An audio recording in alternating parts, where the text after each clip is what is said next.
Hello everyone. Guwahati nursing classes के online platform में आप सभी का स्वागत है। आज का हमारा एक इम्पोर्टेंट टॉपिक है ब्लड कोएगुलेशन। ब्लड कोएगुलेशन का मतलब क्या होता है? रक्त का थक्का जमना। और रक्त का थक्का कब जमता है? जब भी हमारी बॉडी के अंदर कोई कट लगता है या कोई इंजरी होती है तो कुछ देर में ब्लड क्या होता है, ऑटोमेटिक जम जाता है।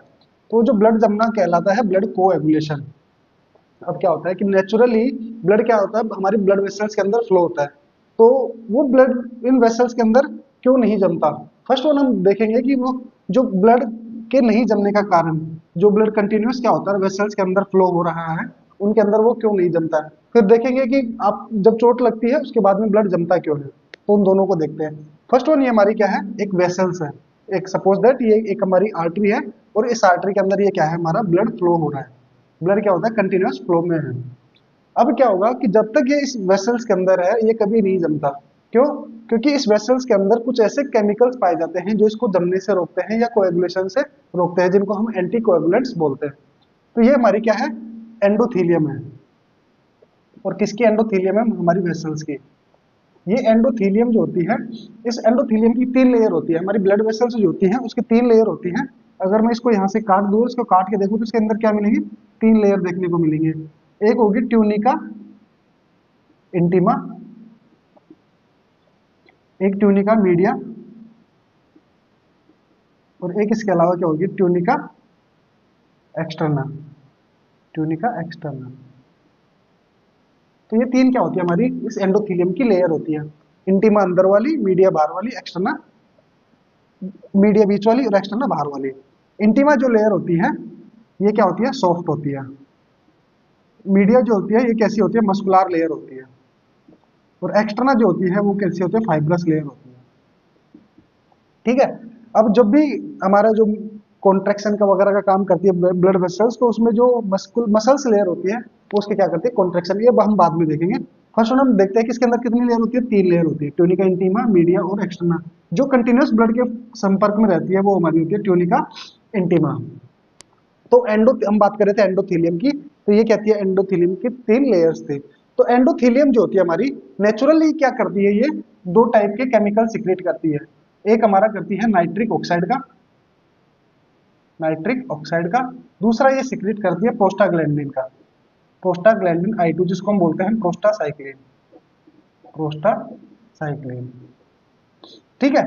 अब क्या होगा, नाइट्रिक ऑक्साइड तो क्या करता है, वैसोडाइलेशन का काम करता है, वैसोडाइलेशन का। और ये प्रोस्टासाइक्लिन क्या करता है, इनएक्टिव प्लेटलेट्स, इनएक्टिव प्लेटलेट्स। अब क्या होगा कि जो हमारा एंडोथीलियम है वो क्या करती है, दो काम करती है। एक तो ये नाइट्रिक ऑक्साइड को सिक्रेट करती है, दूसरा ये प्रोस्टाग्लैंडिन I2 सिक्रेट करती है। नाइट्रिक ऑक्साइड जो होती है वो क्या करता है, वैसोडाइलेशन का। यानी कि वो इस वेसल्स को कभी भी नैरो होने से रोकता है, यानी कि इनका हमेशा डायमीटर क्या करता है, वो सेम रखता है। जबकि प्रोस्टासाइक्लिन जो होता है, PGI2 जो होता है, वो क्या करता है, हमारी प्लेटलेट्स जो होती है, वो प्लेटलेट्स क्या करती है, हमारे ब्लड को क्लोट करने में हेल्प करती है, उनको इनएक्टिवेट करता है। कब? जब ब्लड किसके अंदर बह रहा हो, वेसल्स के अंदर। तो ये दो इंपॉर्टेंट उसके अंदर हमारी एंडोथीलियम सिक्रेट करती है। अब इसके अलावा क्या होता है, कुछ और भी स्ट्रक्चर्स होती है जो इसमें हेल्प करती है। इसके अलावा तो इनमें क्या होता है, एक हमारा होता है हिपेरिन सल्फेट। ये क्या हमारा, हिपेरिन सल्फेट, हिपेरिन सल्फेट। ये हिपेरिन सल्फेट क्या करता है, हिपेरिन हम जब भी हम हिपेरिन पढ़ते हैं तो इसका एंटीडोट क्या होता है, प्रोटामिन सल्फेट। और ये क्या करते हैं, हमारे कुछ क्लोटिंग फैक्टर, ये एक होता है anti thrombin third, anti thrombin third, उसको क्या करता है, बाइंड करता है। और ये एंटी थ्रोम्बिन थर्ड क्या करता है, क्लोटिंग फैक्टर, एक तो 2, क्लोटिंग फैक्टर 9, क्लोटिंग फैक्टर 10, 11 और 12, इनको क्या करता है, इनएक्टिव करता है। या इनको कहेंगे, इनको बाइंड करता है या इनको इनएक्टिव करता है। तो हेपेरिन क्या करता है, एंटी थ्रोम्बिन थर्ड, हेपेरिन से क्या बाइंड होगा, एंटी थ्रोम्बिन थर्ड। ये किसकी स्ट्रक्चर है, हमारी एंटी थ्रोम्बिन थर्ड की। ये किसको क्या करता है, बाइंड। ये इससे जब भी बाइंड होगा तो ये क्या करता है, इस क्लोटिंग फैक्टर 2, 9, 10, 11 और 12 को इनएक्टिव करता है। और ये जब ये क्लोटिंग फैक्टर इनएक्टिव हो गए तो उसका मतलब क्या है कि हमारी जो कोएगुलेशन की प्रोसेस है वो कंप्लीट नहीं होगी, कोएगुलेशन कास्केड नहीं होगा, और हमारा ब्लड क्या होगा, कंटिन्यूस फ्लो होता रहेगा। इसके अलावा इसमें एक और क्या बनता है, थ्रोम्बोमोड्यूलिन। ये हमारा क्या है, थ्रोम्बोमोड्यूलिन, थ्रोम्बोमोड्यूलिन। और ये किसको बाइंड करता है, हमारा क्लोटिंग फैक्टर 2 को, क्लोटिंग फैक्टर 2 इसको क्या करता है, ये बाइंड करता है। तो अभी हमने बात की कि क्यों हमारा ब्लड कंटिन्यूअस बहता है। तो ये सारे रीजंस जो होते हैं उनकी वजह से हमारा ब्लड जो है कंटिन्यूअस फ्लो होता है, किसके अंदर, हमारी ब्लड वेसल्स के अंदर। पहला क्या, हमारी एंडोथेलियम क्या सीक्रेट करती है, नाइट्रिक ऑक्साइड और प्रोस्टाग्लैंडिन या प्रोस्टासाइक्लिन। ये क्या करते हैं, वैसोडाइलेशन का, प्लेटलेट्स को इनएक्टिवेट करने का। हिपेरिन क्या काम करता है, हमारा क्लोटिंग फैक्टर्स को इनएक्टिव करने का, जबकि थ्रोम्बोमोड्यूलिन हमारे क्लोटिंग फैक्टर को इनएक्टिव करते हैं, उनको बाइंड कर लेते हैं, जिसकी वजह से क्या होता है, हमारा ब्लड कंटिन्यूअस फ्लो होता रहता है। अब हम बात करते हैं कि वो प्रोसेस, कि किन किन मतलब ब्लड इसके अंदर कौन कौन सी प्रोसेस होती है कोएगुलेशन के अंदर। तो हम उन स्टेप्स का पहले नाम लिखते हैं, कि पहले मैं इवेंट्स के बारे में लिख देता हूं। Events in events in blood coagulation process, blood coagulation process कि इसमें कौन कौन से इवेंट्स होते हैं, या मैं बोलूं कि कौन कौन से स्टेप्स हैं जिनसे ब्लड कोएगुलेशन स्टार्ट होता है। पहले क्या होता है, जब भी हमारी वेसल्स के अंदर इंजरी होती है तो वेसल्स क्या होती है, स्पैज्म होता है। तो क्या होगा, सबसे पहले वेस्कुलर स्पैज्म। वेस्कुलर स्पैज्म का मतलब क्या है, कि जो हमारी वेसल्स है उनके अंदर स्पाज्म होगा, या वो क्या होगी, हमारी मसल्स जो है, मसल्स को कॉन्स्ट्रिक्ट करती हैं, जिसकी वजह से हमारी जो जहां से ब्रेक हुआ है वो क्या होगी, वेसल्स पास पास आएंगी, जिससे थोड़ा ब्लड का फ्लो कम होता है। तो पहला क्या है, वेस्कुलर स्पाज्म। अभी अभी हम बात करेंगे कि ये क्यों होता है, पहले हम इसके स्टेप्स के नाम लिखते हैं। दूसरा इसमें क्या होगा, जब भी वेस्कुलर स्पाज्म होगा तो उसमें से क्या निकलते हैं, कुछ केमिकल्स निकलते हैं, बीडब्ल्यूएफ निकलता है, और वो क्या करता है, हमारी प्लेटलेट्स को एक्टिवेट करता है, और क्या बनता है, platelet plug formation, platelet plug formation. दूसरा क्या होगा, प्लेटलेट प्लग फॉर्मेशन। तीसरा क्या है, जब भी हमारा जैसे प्लेटलेट प्लग फॉर्मेशन होता है तो ये क्या होता है, टेम्परेरी होता है, इसको परमानेंट कौन करते हैं, हमारे क्लोटिंग फैक्टर्स। तो उसके बाद में क्या होगा, कोएगुलेशन। इस प्रोसेस को क्या बोलेंगे, कोएगुलेशन। कोएगुलेशन में तो क्या होगा, ये तो क्या होगा, टेम्पोरेरी, टेम्पोरेरी, यानी कि ये टेम्परेरी होगा, और ये कैसा होगा, परमानेंट, ये परमानेंट। नंबर 4 जो है, अब क्या हो गया, प्लग बन गया, परमानेंट भी हो गया। अब क्या होगा, जो जैसे वेसल्स है, वेसल्स के अंदर सपोज दैट कि एक ये क्या बन गया, एक पूरा प्लग बन गया। अब इससे क्या होगा, इसका डायमीटर कम हो गया। तो इस क्या होगा, ये प्लग क्या होगा, धीरे धीरे धीरे अपनी साइज को क्या करेगा, डिक्रीज करेगा। जब ये डिक्रीज होगा तो वापस ये क्या होगी, वेसल्स नॉर्मल कंडीशन में आना स्टार्ट होगी। तो जब जैसे इसका डायमीटर डिक्रीज होगा तो उसको हम क्या बोलते हैं, प्लेटलेट रिट्रैक्शन। मैं इस प्लेटलेट को पीएलटी लिख रहा हूँ, प्लेटलेट रिट्रैक्शन। और इनका क्या होगा, रिपेयर, रिपेयर हो गई है, और रिपेयर। और नंबर 5 में है, जो हमारा क्लोट बना है, इस क्लोट को क्या करना है, तोड़ना भी है, अल्टीमेटली तोड़ेंगे तो इसको हम बोलते हैं फिब्रिनोलाइसिस। इस प्रोसेस को बोलते हैं फिब्रिनोलाइसिस। तो ये हमारी क्या है, इवेंट्स हैं इन ब्लड कोएगुलेशन प्रोसेस, कि क्या क्या प्रोसेस है या क्या क्या इवेंट्स होते हैं हमारे ब्लड को जमने में। और कहाँ से है, ब्लड को जमने से लेके और ब्लड के उस क्लोट को टूटने तक का, ये 5 स्टेप्स है। Vascular spasm, platelet plug formation, ये टेम्परेरी होता है। कोएगुलेशन जो क्लोटिंग फैक्टर्स की वजह से होता है, ये परमानेंट होता है। चौथा है प्लेटलेट रिट्रैक्शन एंड रिपेयर, और उसके बाद में फिब्रिनोलाइसिस, जिसमें क्या होता है, हमारा क्लोट पूरी तरह गायब हो जाता है और हमारी ब्लड वेसल्स ठीक हो जाती है। अब हम वन बाय वन एक एक की बात करते हैं, कि वेस्कुलर स्पाज्म क्या होता है, प्लेटलेट फॉर्मेशन क्या होता है। तो फर्स्ट प्रोसेस हमारी क्या है, वेस्कुलर स्पाज्म, वेस्कुलर स्पाज्म। तो ये हमारी क्या है, एक नॉर्मल ब्लड वेसल्स है, ये सराउंडिंग टिश्यूज है, और ये हमारी क्या है, मसल्स है। तो अब क्या होगा, कि सपोज दैट हमारे को क्या हुआ, यहाँ पे इंजरी हुई, यहाँ पे हमारा क्या हो गया, इंजरी हुई। तो यहाँ से हमारा क्या हो गया, ये इंजरी वाला एरिया हो गया। तो जब भी हमारे को इंजरी होती है तो वहां पे हमारी एंडोथेलियम जो होती है वो क्या सिक्रीट करती है, एंडोथेलिन, एंडोथेलिन सिक्रीट करती है। यानी कि ये क्या हुआ, हमारे यहाँ पे इंजरी हुई तो इंजरी वाली जगह से क्या निकलता है, हमारा एंडोथेलिन निकलता है। ये एंडोथेलिन क्या करता है, हमारी स्केलेटल स्मूथ मसल्स जो होती है, इन स्मूथ मसल्स पे वर्क करता है। यहाँ पे क्या होता है, हमारे रिसेप्टर्स होते हैं जिन पे जाके क्या करता है, हमारा ये एंडोथेलिन जुड़ता है। ये क्या होंगे, ये एंडोथेलिन जाएगा और इन मसल्स के ऊपर जुड़ जाएगा।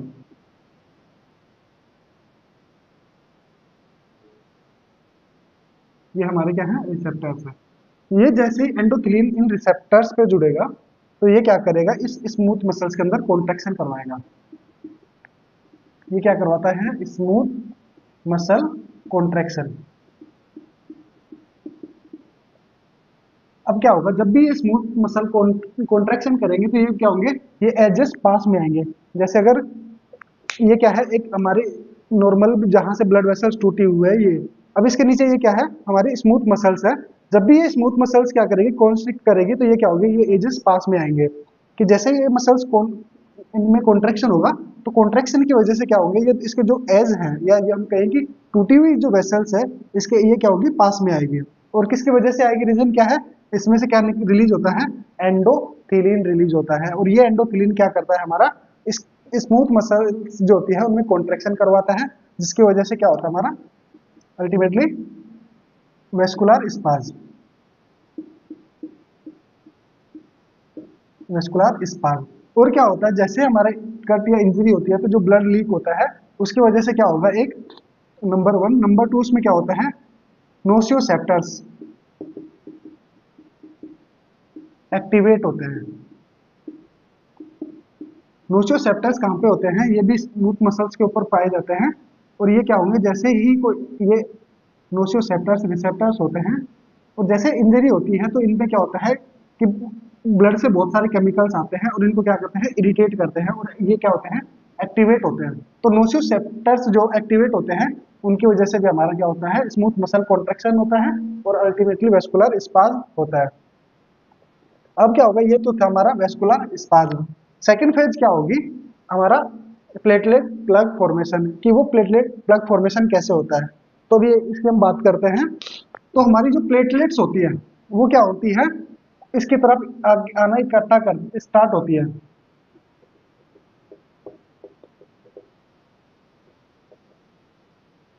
सेकंड प्रोसेस हमारी है platelet plug formation, platelet plug formation. अब ये प्लेटलेट्स जो होती है, नॉर्मली कंडीशन में क्या होता है, प्लेटलेट्स हमारी सारी सेंट्रीफ्यूजल होती है, मतलब सेंटर के अंदर बह रही होती है। लेकिन जैसे ही हमारे कट लगता है तो इस कट लगे स्थान से या कहें कि इस प्लेस से क्या निकलता है, हमारा एक फैक्टर निकलता है जिसको हम बोलते हैं वॉन विल्ब्रेंड फैक्टर। और क्या निकलेगा, वॉन विल्ब्रेंड फैक्टर। क्या निकलता है यहाँ से, जो हमारी टूटी हुई वेसल्स है उससे निकलेगा VWF। VWF का मतलब क्या होगा, वॉन विल्ब्रेंड फैक्टर। अगर इसकी कमी हो जाती है तो बहुत बार हमने देखा है कि हमारे को जो ब्लीडिंग डिसऑर्डर्स जो होते हैं वो हो जाते हैं। तो वॉन विल्ब्रेंड फैक्टर कहाँ से निकलता है, हमारी एंडोथीलियम से निकलता है। और वो भी कहाँ से, जो हमारी जैसे हमारी कोई ब्लड वेसल्स रप्चर होती है तो वहां से क्या निकलते हैं, वॉन विल्ब्रेंड फैक्टर। ये वॉन विल्ब्रेंड फैक्टर क्या होते हैं, हमारी प्लेटलेट्स को अट्रैक्ट करते हैं। इनके ऊपर क्या होता है, एक रिसेप्टर्स प्रेजेंट होता है और ये रिसेप्टर्स क्या करते हैं, हमारी प्लेटलेट्स को अट्रैक्ट करते हैं और उनसे बाइंड करते हैं। तो ये क्या होंगे कि हमारी प्लेटलेट्स आएंगी और इनके साथ में क्या होंगी, अटैच होंगी। तो ये क्या हो गया, इस वोन विल्ब्रेंड फैक्टर से ये क्या हो गया, हमारी प्लेटलेट्स अटैच हो गए। ये जो अटैचमेंट है, यहाँ पे ये जो अटैचमेंट है, इस अटैचमेंट को ये यहाँ पे ये रिसेप्टर्स कौन से हैं, इसको हम बोलते हैं GP1B रिसेप्टर। GP1B ग्लाइकोप्रोटीन के बने होते हैं इसलिए इसको बोलते हैं GP। और 1B रिसेप्टर जो होता है किसके बीच में होता है, वॉन विल्ब्रेंड फैक्टर और हमारी प्लेटलेट्स के बीच में। ये हमारी क्या है, प्लेटलेट्स के बीच है। अब क्या होगा कि जैसे इससे ये जुड़ गई तो इन प्लेट्स को भी आपस में क्या करना पड़ेगा कि अगर हमें दीवार बनानी है तो उस जो ईंटें होती हैं उन ईंटों को भी हमें क्या करता है, सीमेंट से जोड़ना पड़ता है। तो ऐसे ही हमने क्या किया, इस वॉन विल्ब्रेंड फैक्टर से हमने क्या जोड़ दी, प्लेटलेट्स। और ये प्लेटलेट्स भी क्या होती है, आपस में जुड़ती है। जब ये आपस में जुड़ती हैं तो उसको हम, वो कौन सा रिसेप्टर से जुड़ती हैं, उसका नाम होता है GP2B, ग्लाइकोप्रोटीन 2B और ग्लाइकोप्रोटीन 3A। वो क्या होंगे, ग्लाइकोप्रोटीन 3A। ये रिसेप्टर्स किसमें होते हैं, प्लेटलेट्स के बीच में, और ये किसको जोड़ने में हेल्प करते हैं, हमारी प्लेटलेट्स को जोड़ने में हेल्प करते हैं। अब क्या होगा, ये जो हमारी प्लेटलेट्स है जो वॉन ब्रेन फैक्टर से जुड़ती जा रही है, ये क्या करते हैं, कुछ केमिकल सिक्रेट करती है। तो हमारी प्लेटलेट्स क्या सिक्रेट करेंगी, एक तो ये सिक्रेट करेंगे सबसे पहले एडीपी, एडेनिन डाइफॉस्फेट। दूसरा ये सिक्रेट करती है थ्रोम्बोक्सिन ए टू। ये TXA2 का मतलब क्या है, थ्रोम्बोक्सिन A2। तीसरा ये सिक्रेट करती है हमारा सेरोटोनिन, सेरोटोनिन। तो एक क्या किया, एडीपी सिक्रेट किया, दूसरा थ्रोम्बोक्सिन A2 सिक्रेट किया, तीसरा सेरोटोनिन सिक्रेट किया। अब क्या होगा कि एडीपी और थ्रोम्बोक्सिन जो है, TXA2 जो है, ये क्या करते हैं दोनों मिलकर, और हमारी जो प्लेटलेट्स है ब्लड के अंदर, ये प्लेटलेट्स को क्या करते हैं, एक्टिवेट करते हैं, प्लेटलेट्स को एक्टिवेट करते हैं, जिसकी वजह से क्या होता है, हमारी और भी प्लेटलेट्स आएंगी और वो आपस में क्या होंगे, जुड़ते जाएंगे।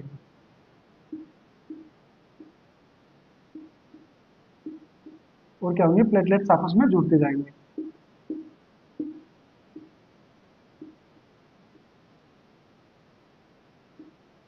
तो ये क्या होगा, एक प्लेटलेट्स का प्लग बन जाएगा। इसको बोलेंगे हम प्लेटलेट प्लग फॉर्मेशन। कि क्यों बनता है प्लेटलेट, हमारी bone will blood factor release होता है एंडोथेलियम से, वो प्लेट्स को आपस में जोड़ता है। Platelets ADP, thromboxane A two और सेरोटोनिन का सिक्रीशन करती हैं, जिसमें से एडीपी और थ्रोम्बोक्सिन ए टू क्या करते हैं, प्लेटलेट्स को एक्टिवेट करते हैं, जिससे और प्लेटलेट्स आती हैं, और ये प्लेटलेट्स आके क्या होती है, आपस में जुड़ जाती है, और ये क्या करती हैं, एक प्लग का फॉर्मेशन करती है, जो आके किस में इकट्ठा हो जाता है, हमारे जो हमारी एंडोथेलियम जो टूटी है या ब्लड वेसल्स टूटी है, वहां पे आके ये क्या करते हैं, एक प्लग का फॉर्मेशन करते हैं, जिसको हम बोलते हैं प्लेटलेट प्लग फॉर्मेशन। ये प्लेटलेट प्लग फॉर्मेशन कैसा होता है, याद रखना, हमेशा टेम्पोरेरी होता है। अब इसको परमानेंट कौन करता है, तो हमारा करते हैं क्लोटिंग फैक्टर्स। लेकिन अभी हमने देखा कि एडीपी और थ्रोम्बोक्सिन ए टू ने क्या किया, प्लेटलेट्स को एक्टिवेट किया। तो ये सेरोटोनिन क्या करता है, तो सेरोटोनिन थ्रोम्बोक्सिन ए टू के साथ मिलकर क्या करता है, ये काम वर्क करता है हमारा स्मूथ मसल्स पे, और यहाँ पे क्या करवाता है, ये कॉन्ट्रैक्शन, और किसका, स्मूथ मसल्स का, स्मूथ मसल्स का कॉन्ट्रैक्शन करवाता है। कौन, हमारा सेरोटोनिन और थ्रोम्बोक्सिन ए टू या TXA2 जो होता है, ये दोनों मिलकर हमारे स्मूथ मसल का कॉन्ट्रैक्शन करवाएंगे, और जिसकी वजह से क्या होगा, कॉन्ट्रैक्शन की वजह से और ब्लड वेसल्स और ये प्लेटलेट प्लग फॉर्मेशन अच्छे से बनता है। तो ये था हमारा कि प्लेटलेट्स ने क्या सिक्रेट किया, हमारा एडीपी, TXA2, सेरोटोनिन। याद रखना, इंपॉर्टेंट है, ये एक बार कॉम्पिटिटिव एग्जाम में पूछा हुआ क्वेश्चन है कि हमारी एंडोथेलियम से क्या सिक्रेट होता है, तो वो सिक्रेट होता है सेरोटोनिन। ये ऑप्शन में था, ये दोनों ऑप्शन में थे नहीं, तो सेरोटोनिन वहां पे सही आंसर गया था। तो याद रखना कि क्या क्या सिक्रेट होता है, एडीपी, थ्रोम्बोक्सिन ए टू और सेरोटोनिन।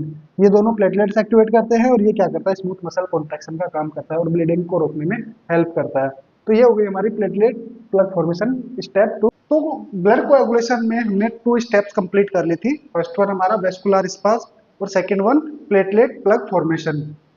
तो प्लेटलेट प्लग फॉर्मेशन में हमने देखा था कि जो हमारी प्लेटलेट्स है वो किससे अटैच होती है, वॉन विलब्रेन फैक्टर से। और वॉन विलब्रेन फैक्टर से प्लेटलेट्स कौन से बॉन्ड से अटैच होती हैं, इसको हम बोलते हैं GP1B, ग्लाइकोप्रोटीन 1B। और जबकि प्लेटलेट आपस में अटैच होती हैं ग्लाइकोप्रोटीन सेकंड B और थर्ड A। इनके बीच में कौन सा बॉन्ड बनेगा, प्लेटलेट प्लेटलेट के बीच में ग्लाइकोप्रोटीन सेकंड B और थर्ड A। जबकि वॉन विलब्रेन फैक्टर और हमारा प्लेटलेट्स के बीच में कौन सा बॉन्ड बन रहा है, ग्लाइकोप्रोटीन 1B। अब नाउ हम तीसरे स्टेज की बात करते हैं, स्टेज 3 हमारी है कोएगुलेशन। कोएगुलेशन कोएगुलेशन जो होती है वो किसके थ्रू होती है, हमारी थ्रू द क्लोटिंग फैक्टर। ये हमारी क्लोटिंग फैक्टर के थ्रू होगी। इसमें क्या होता है, हमारे 2 पाथवे होते हैं। एक पाथवे होता है इंट्रिंसिक पाथवे, इंट्रिंसिक पाथवे। दूसरा इसमें हमारा होता है एक्सट्रिंसिक पाथवे। अब इनमें डिफरेंस क्या है और ये क्या होते हैं, चलिए पहले इसको समझते हैं कि इनमें डिफरेंस क्या है। हमारा जो इंट्रिंसिक पाथवे है, इंट्रिंसिक पाथवे किसके थ्रू स्टार्ट होगा, जो हमारा क्लोट बना है, जो हमारा प्लेटलेट्स का क्लोट बना है, ये स्टार्ट करेगा हमारा इंट्रिंसिक पाथवे को, क्योंकि इसमें क्या होता है, प्लेटलेट्स जो होती है, प्लेटलेट्स कंटेन नेगेटिव चार्ज, और ये जो नेगेटिव चार्ज रखती है प्लेटलेट्स, ये किसको एक्टिवेट करती है, हमारे क्लोटिंग फैक्टर्स को। और एक्सट्रिंसिक पाथवे जो होता है वो हमारा स्टार्ट होता है हमारी एंडोथेलियम से, यानी कि हमारी ब्लड वेसल्स की जो एंडोथेलियम होती है वो स्टार्ट करती है एक्सट्रिंसिक पाथवे को, और जबकि इंट्रिंसिक को कौन स्टार्ट करता है, हमारा प्लेटलेट्स को। ये जो प्लेटलेट्स प्लग होता है वो started by the platelet plug, और जो हमारा एक्सट्रिंसिक पाथवे जो होता है ये किसके द्वारा स्टार्ट होता है, स्टार्टेड बाय द एंडोथेलियम।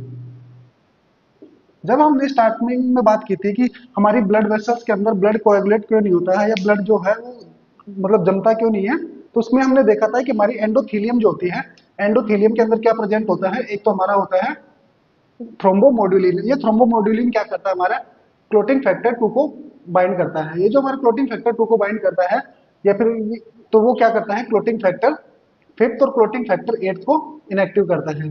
जबकि एक इसके अंदर हमारा क्या था, हिपेरिन सल्फेट, दूसरा इसमें हमारा क्या था, हिपेरिन सल्फेट। ये हिपेरिन सल्फेट क्या करता है, ये हिपेरिन सल्फेट हमारा एंटी थ्रोम्बिन थर्ड को बाइंड करता है। ये क्या था, हिपेरिन, ये हमारा किसको बाइंड करता है, 83 को, एंटी थ्रोम्बिन थर्ड जो था उसको बाइंड करता है।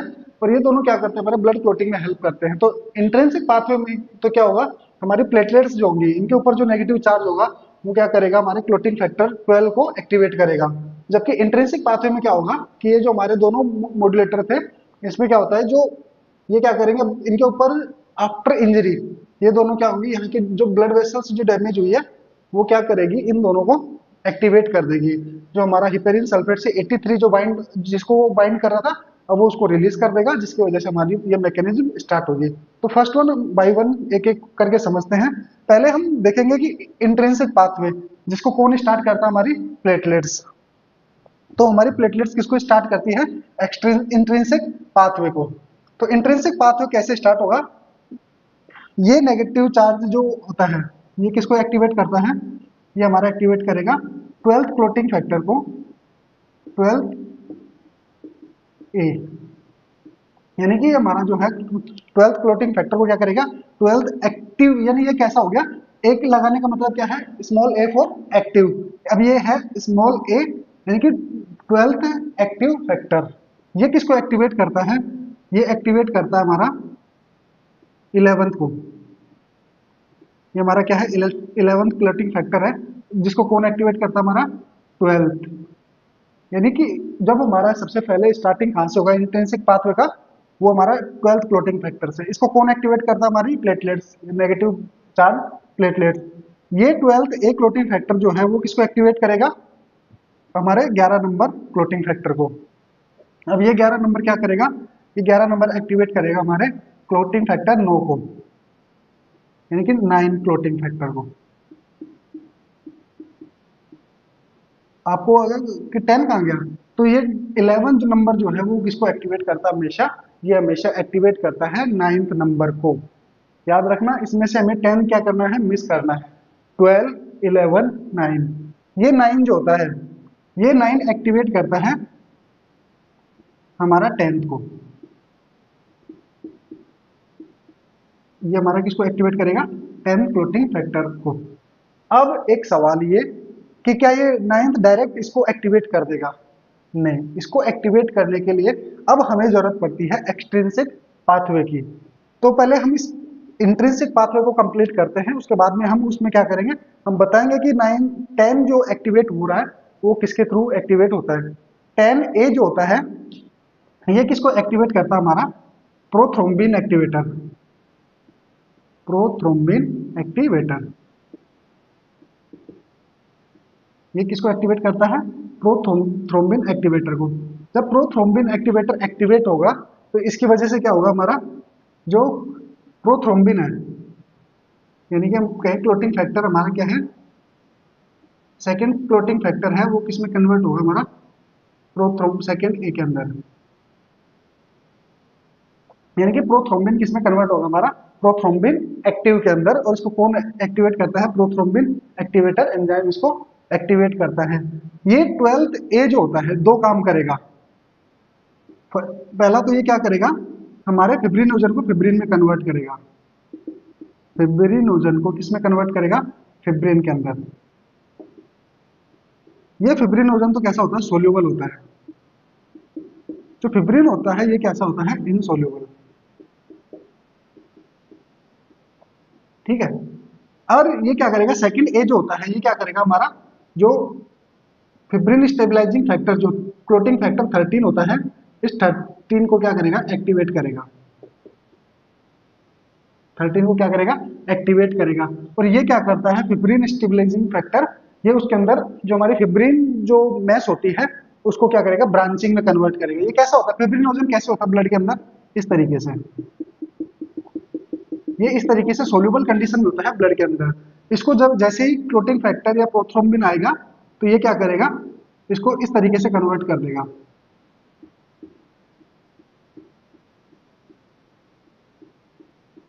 ये क्या हो गया, हमारी फिब्रिन को इस तरीके से वो लीनियर कनेक्ट कर देगा। लेकिन ये क्या होगा, ये इस लीनियर को इसमें ब्रांचिंग करने का काम कौन करता है, हमारा ये 13 क्लोटिंग फैक्टर जो है, ये जैसे ही हमारा आएगा और ये इसमें क्या करेगा, इस तरीके से ब्रांचिंग कर देगा।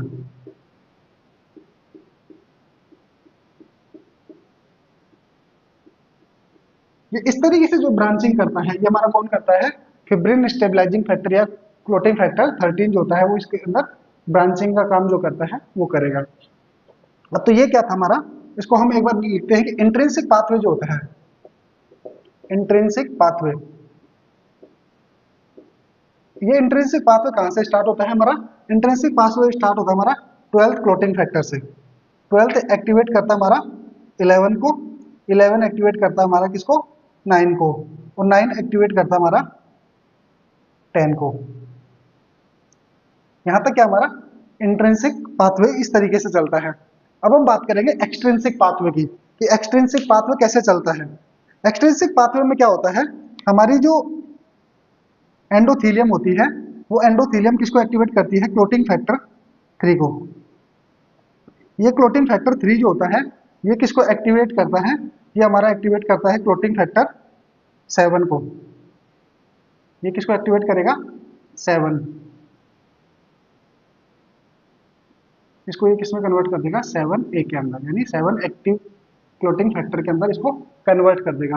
अब आगे क्या होगा, ये 7 जो है, एक तो ये किसमें हेल्प करता है, इसको कन्वर्ट करने में हेल्प करता है। दूसरा ये किसमें हेल्प करेगा, हमारा एक ये 10 को 10A में कन्वर्ट करने में हेल्प करता है। और एक तो हमारा 10 को कौन कौन एक्टिवेट कर रहा है, एक तो 9 और एक इसके अलावा 8th क्लोटिंग फैक्टर।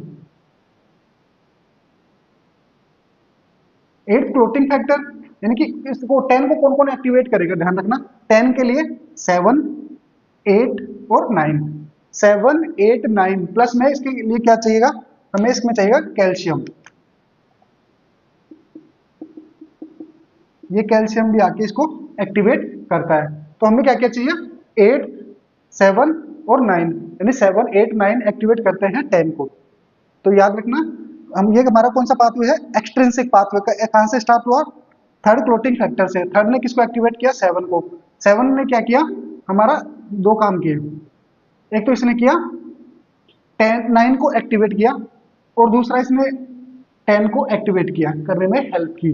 तो यानी कि एक्सट्रिंसिक पाथवे ने 10 और 9th को और 10 को एक्टिवेट करने में हेल्प की।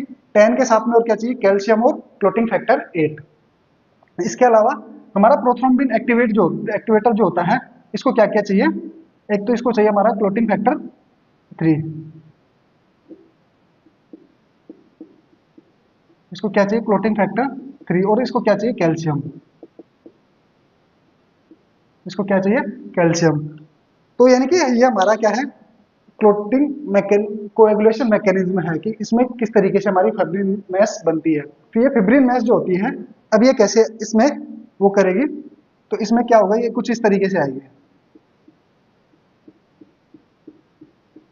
अब इसकी ब्रांचिंग है तो ये कैसे जाएगी, ये हमारा क्लोट के ऊपर क्या हो गई, फिब्रिन मैस। अब इसमें क्या होगा, ब्रांचिंग की वजह से ये क्या होगा, इस क्लोट ये आपस में टाइटली कनेक्टेड होगी। इस तरीके से जो बॉन्ड होगा या फिर हम कहें कि जो क्लोट होगा वो क्या होगा, टाइटली अटैच्ड होगा और ये कैसा हो जाएगा, परमानेंट। ये कैसा होगा, ये क्लोट जो होगा वो परमानेंट होगा। तो इस तरीके से ये होगा हमारा जो क्लोट होता है या कोएगुलेशन में जो क्लोट बनता है क्लोटिंग फैक्टर्स का, वो प्लेटलेट्स को इस तरीके से कवर कर लेता है कि वो उनको आपस में अंदर तक उनको बांध के रखता है, जिसकी वजह से क्या होता है, ये परमानेंट क्लोट का फॉर्मेशन करता है। जबकि प्लेटलेट्स क्या होती है, सिर्फ आपस में वन विल्ब्रेंट फैक्टर के साथ अटैच होती है। उनको ऊपर से कवर करना और उनको अंदर से मतलब सुई की तरह से, सुई धागे की हेल्प से उसको सीलने का काम करता है हमारा क्लोटिंग फैक्टर। और ये क्या करती है, फिब्रिन जो होती है, फिब्रिन जो हमारे क्या करती है, मैश का फॉर्मेशन करती है, यानी जालीनुमा स्ट्रक्चर इसके ऊपर बना के और इसको अच्छे से कवर करती है। अब क्या होता है कि इसमें हमने बात की इंट्रिंसिक पाथवे, तो क्या था हमारा 12, 11, 9 और 10। अब एक्सट्रिंसिक पाथवे की अगर मैं बात करूं तो एक्सट्रिंसिक पाथवे,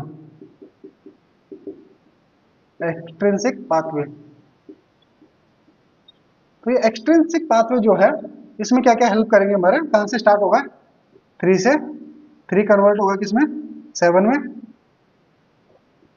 3 फिर ये होगा 7 में, 7 किस में हेल्प करेगा, एक तो 9 में, एक किस में हेल्प करेगा हमारा 10 में,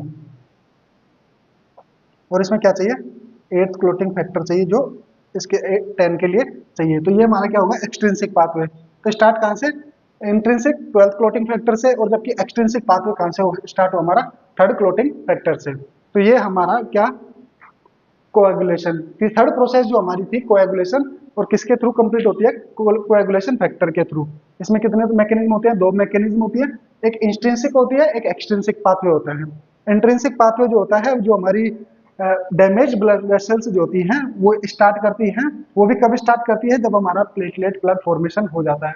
अगर किसी के अंदर हमारा प्लेटलेट प्लग फॉर्मेशन नहीं होगा तो याद रखना, जिसमें प्लेटलेट नहीं मतलब प्लेटलेट आपस में नहीं क्लस्टर बनाएंगी, उसमें ये पाथवे एक्टिवेट नहीं होगा।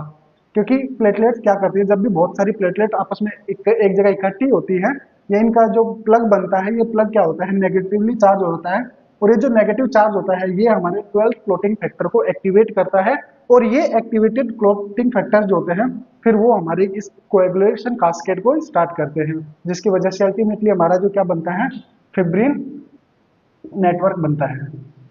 फिब्रिन नेटवर्क जो बनता है ये हमारा कब बनता है, जब हमारी प्लेटलेट प्लग फॉर्मेशन होके और इसको 12th क्लोटिंग फैक्टर को स्टार्ट करती है।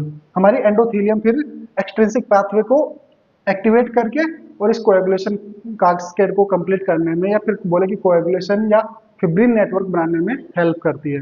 तो ये हमारा था 3rd स्टेप। 4th स्टेप हमारी आती है प्लेटलेट रिट्रैक्शन एंड रिपेयर।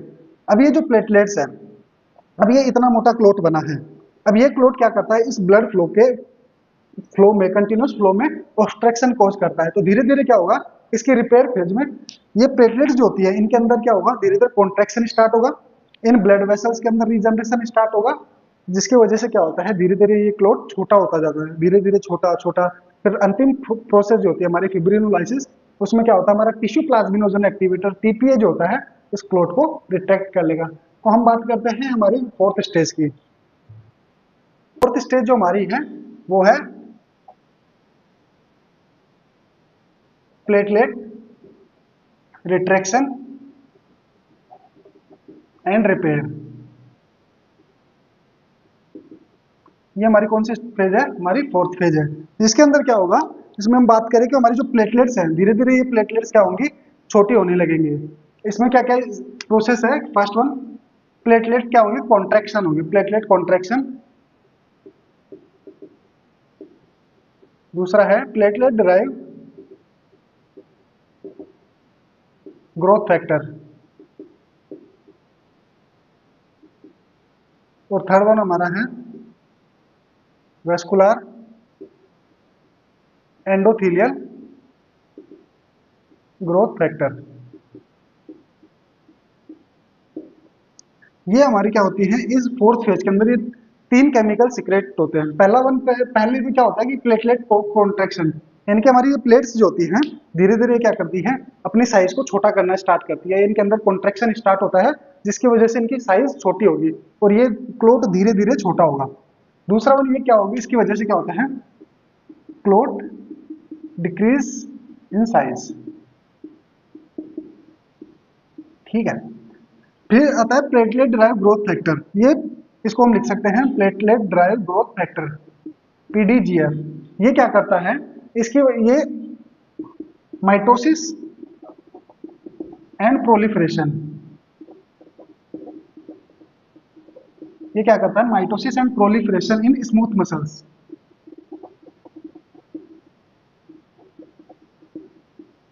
ये हमारी इसके नीचे क्या थी, जैसे ये हमारी ब्लड वेसल्स थी, ये जब इसके अंदर कनेक्टिव टिश्यूज थे और हमारी क्या थी, मसल्स थे, ये हमारी स्मूथ मसल्स थी।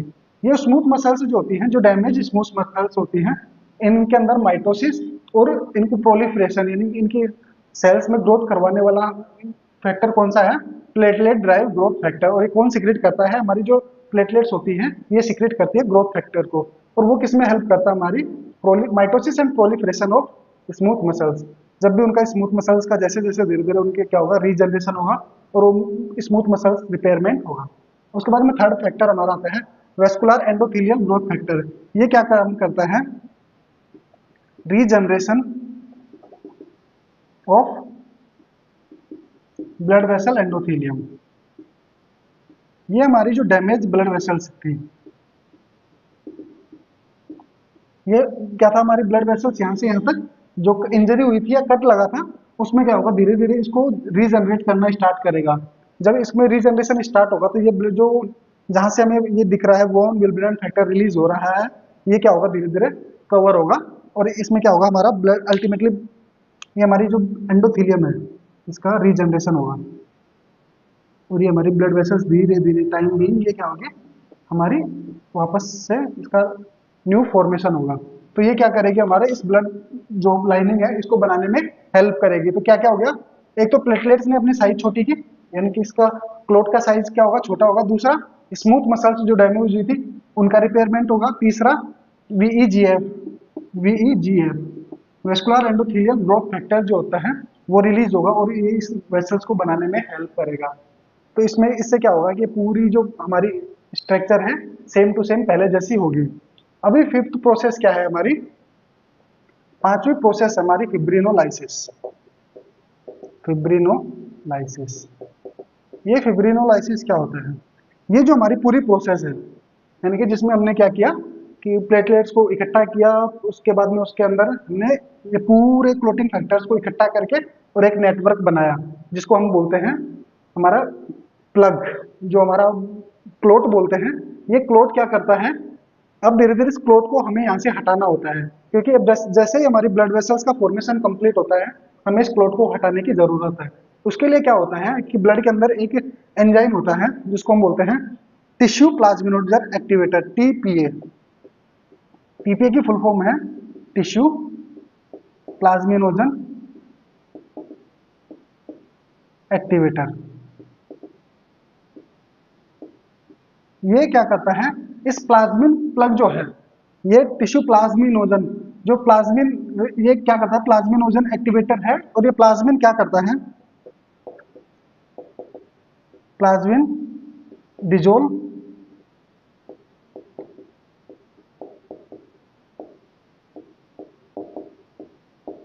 Fibrin network.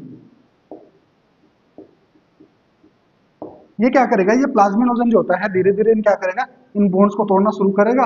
जब इनको ये तोड़ देगा तो एक टाइम ऐसा आएगा कि धीरे धीरे धीरे धीरे टीपीए क्या करेगा, इस क्लोट को पूरा हटा देगा यहाँ से। तो ये कैसी हो जाएगी, ये हमारी ब्लड वेसल्स पहले जैसी किस तरीके की दिखने लगेगी। तो ये हमारा कौन काम करता है, इसको एक्टिवेट वापस इस क्लोट को हटाने का, टीपीए टिश्यू प्लाज्मिनोजन एक्टिवेटर जो है वो धीरे धीरे इस क्लोट को यहाँ से हटा देगा। तो ये क्या हो गया, हमारा ब्लड कोएगुलेशन की पूरी पांचों प्रोसेस, जिसमें पहला हमारा वेस्कुलर स्पाज्म था, दूसरा प्लेटलेट प्लग फॉर्मेशन था, तीसरा हमारा कोएगुलेशन था, चौथा हमारा प्लेटलेट रिट्रैक्शन एंड रिपेयर था और फिफ्थ था हमारा फिब्रिनोलाइसिस। तो यहाँ पे कंप्लीट होता है हमारा कंप्लीट ब्लड कोएगुलेशन। अगर इसमें कोई प्रॉब्लम हो तो आप अपना जो भी डाउट है वो कमेंट बॉक्स में छोड़ सकते हैं। Thank you so much.